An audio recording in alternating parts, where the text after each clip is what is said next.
Nakatutok rin ang pamahalaan sa kampanya kontra bullying. Katunayan, nasa kustodiya na ng Children in Conflict with the Law o CICL Center ang dalawang minor de edad na nambugbog umano ng isang 15 anyos na estudyante matapos nitong tumangging manigarilyo. Ang detalye sa report ni Christian Vascones. Nag-viral ang insidente ng pambubugbog sa 15 anyos na high school student ng dalawang kapwa niyang menor de edad sa Basilan. Isa sa mga ito ay bumunot pa umano ng patalim. Ang dahilan ng mga bully, ito ay ang pagtanggi ng biktima sa kanilang pagpipilit na manigarilyo ito. Sa ngayon, nasa pagamutan na ang biktima sa Zamboanga City. Samantala, pinili ng pamilya ng biktima na manahimik habang ipinagpapatuloy ang proseso ng reklamo. Nasa kustodiya na ng Children in Conflict with the Law o CICL Center ang dalawang akusado. Ayon sa isang psychiatrist, maliban sa mga ginagawang intervention ng kinauukulan sa mga biktima ng bully, kailangan ding tutukan ang mga nambubuli. The thing is, when we look at the victim, we need also to look at the bullies. Ano yung mga issues, no? Kailangan natin tignan yung kabuuan. Why would you hurt somebody else?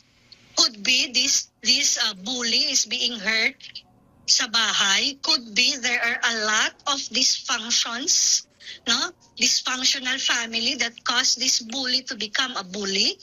No, we will see it holistically. Ito na yung kumbaga result of what has been happening. Kasi ang bata, hindi naman yan pinanganak na bully. Ayon pa sa doktor, dapat alam ng mga magulang ang mga senyales kapag nabubuli na ang kanilang anak para maagapan ito agad. Dapat yung support system natin, we will strengthen it sa mga bata. And we'll always see for red flags kasi usually the victim will not tell you that they are victims. So what are the red flags? Number one, they would choose not to go to school. Minsan nag-a-absent. Number two, they would have physical symptoms, masakit ang ulo, masakit ang tiyan, without any cause. Number three, bumabagsak siya sa mga grades niya. These are mga red flags.